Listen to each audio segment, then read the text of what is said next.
A better part of Kenyans have been agitated by the Cabinet Secretary of Agriculture for bringing his bedroom affairs into the committee meeting.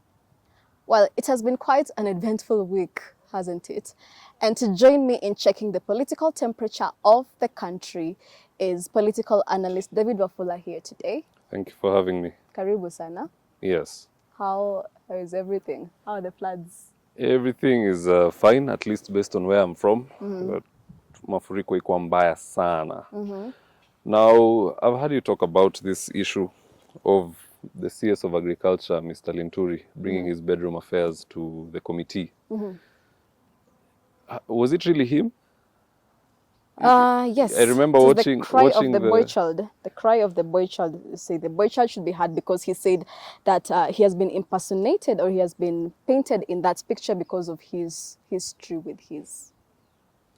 You know, based on that impeachment hearing, there was pettiness from the people who are cross-examining him. You only talk about what you questioned. Was it not Jack Wamboka who was saying ukiachwa achika? Achika. Yes. And Linturi even said, this is not something I would like to be doing. My wife is watching, my children are watching, they're probably watching. So it was Jack Wamboka who was making this whole impeachment process petty. And to be honest with you, I was also not happy with those fake fertilizer bags that were being propagated around. My dad is a farmer. All right. So when I hear and see such things, I know what it means for livelihoods of people and so on and so forth. So I was expecting a very productive impeachment hearing. Then we go to listen to Ukiachwa Wachika. What has his wife got to do with fertilizer in this country? That is the question. That is the question, David. And yeah, Yes. That is the start of our conversation today. And of course, we were supposed to go through a conversation about the floods, but we will be having, for our viewers, we will be having experts on disaster management who will be able to take us through an in-depth analysis of the disaster management and reduction and how it has been handled by the government. But today, we are in that conversation. So you've set the tone for it. And now you see, it's such a shame that in the same week that we had the Africa Fertilizer and Soil Health Week, the Cabinet Secretary of Agriculture was in a committee meeting and not in that summit. You see? And then you've said about bringing conversations such as Ukiachwa Achika in such a serious food security issue in the country. Now, can you take us through the history or the background story of all this fake fertilizer scandal until where we are today? As is the case with all scandals, someone is trying to get rich quick through scams. Is it one person? We need proper investigations. Those are the right questions we need to be asking in those impeachment hearings. Instead, we're hearing of Ukiachwa Wachika. So there are people who have been playing the system, and it's being done especially in Western Kenya. That is where most of the bags were found. Not in Mlima Kenya, nowhere else, in Western Kenya. So we need a proper inquiry.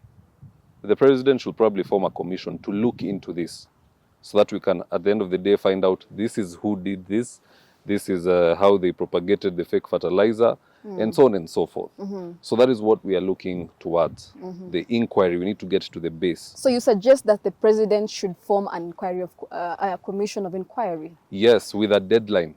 How many of that have we had before in the previous scandals?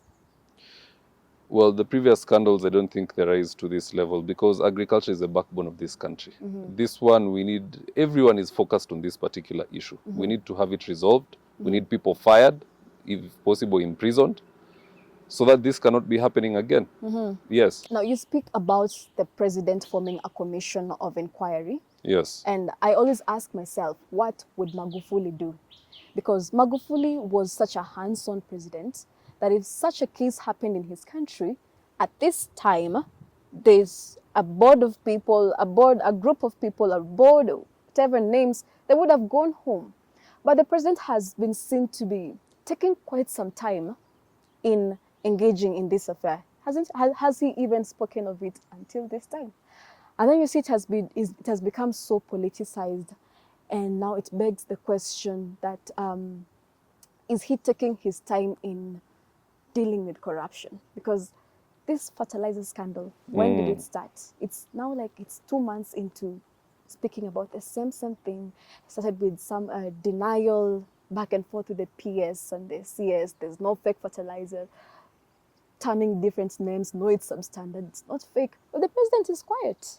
Okay, when it comes to the president, assuming Esther Nyonje today was the president, I hope you get there one day, yeah?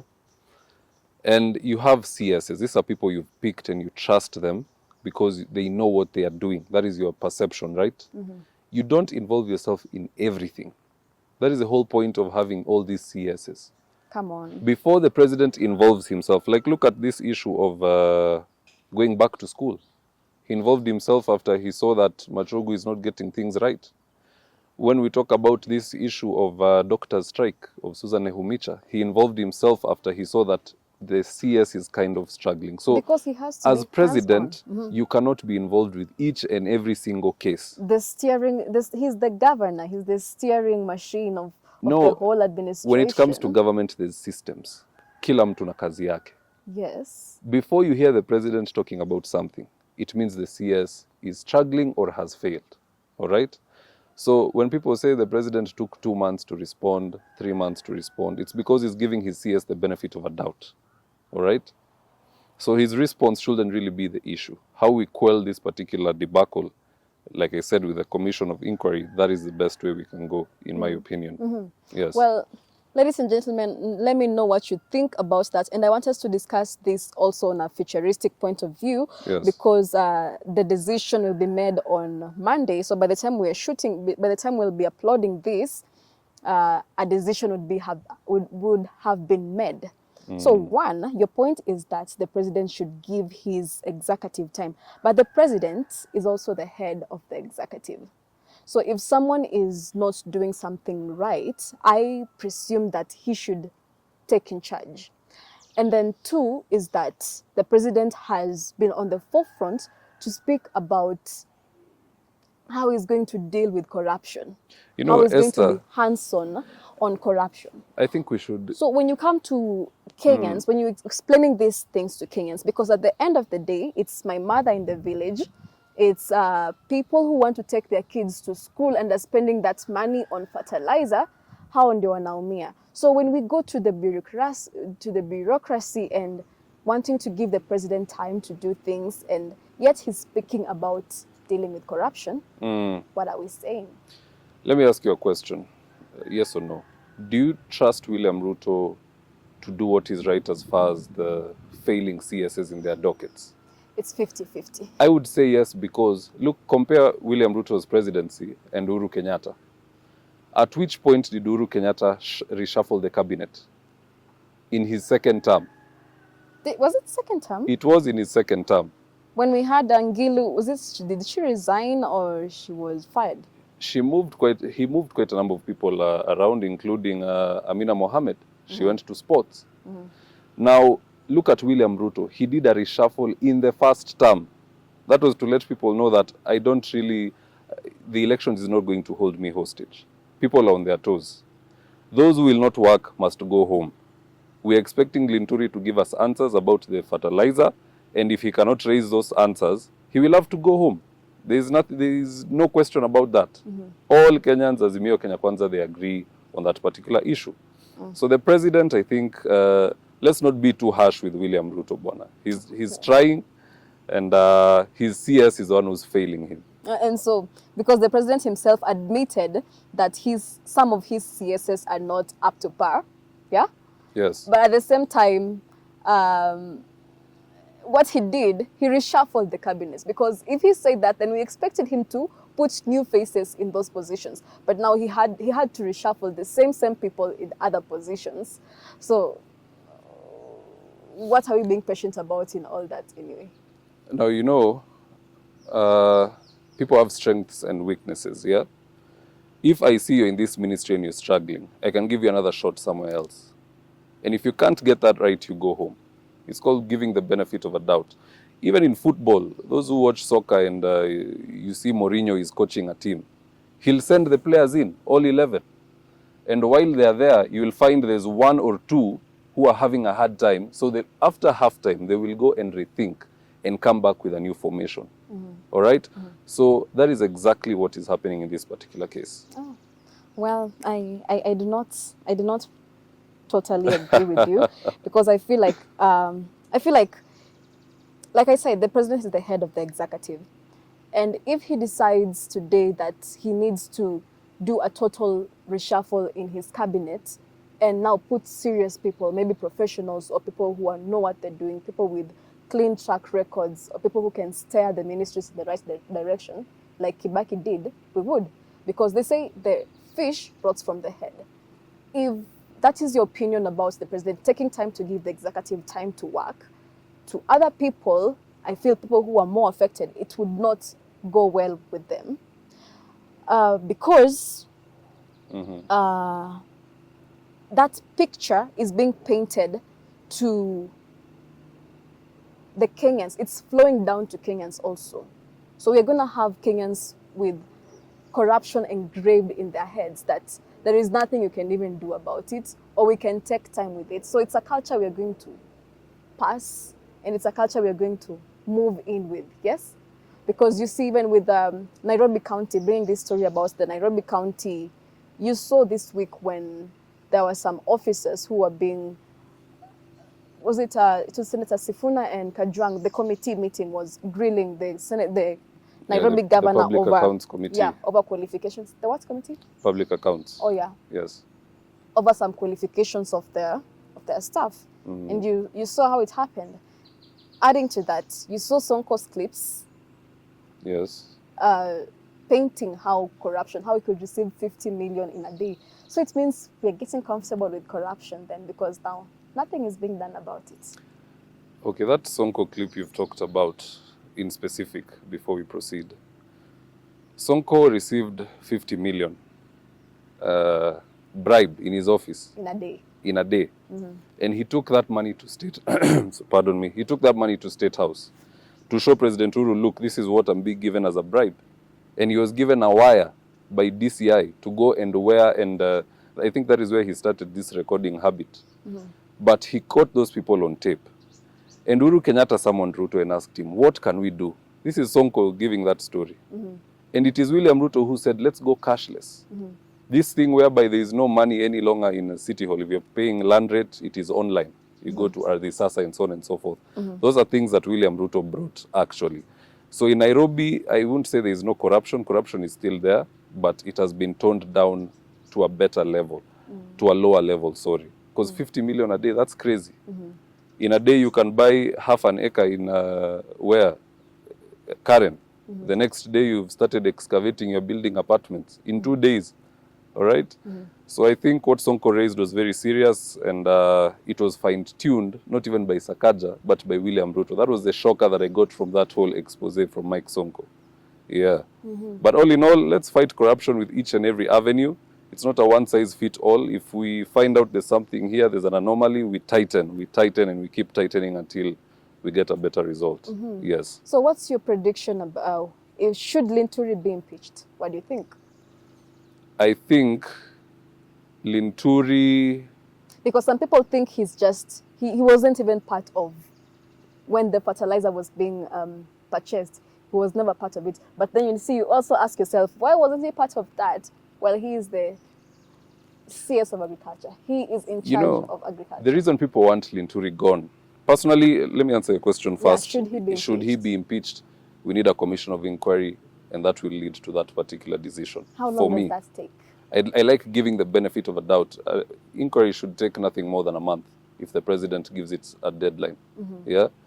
Like we had a conversation with you earlier. If you give yourself a day to make your room, it'll take you a day. If you give yourself a week, it'll take a week. So we need a deadline on that.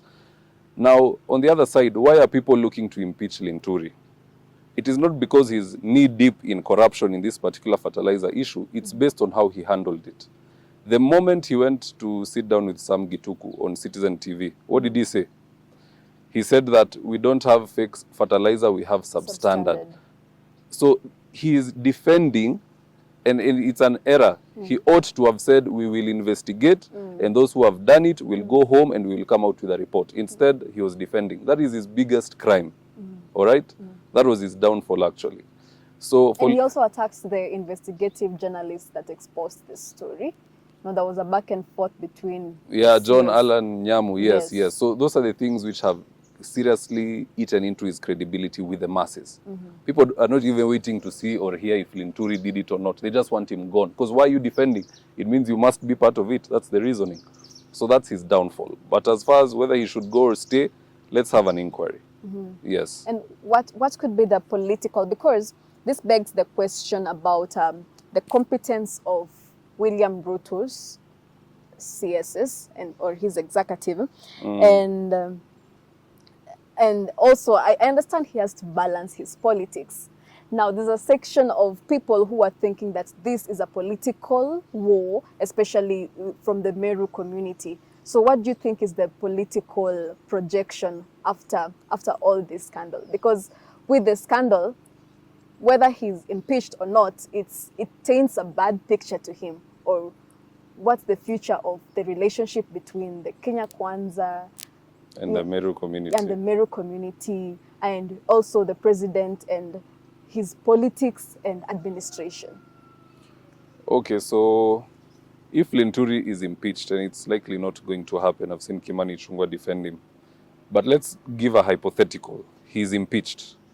The president will not be able to raise the same numbers he raised in Meru County.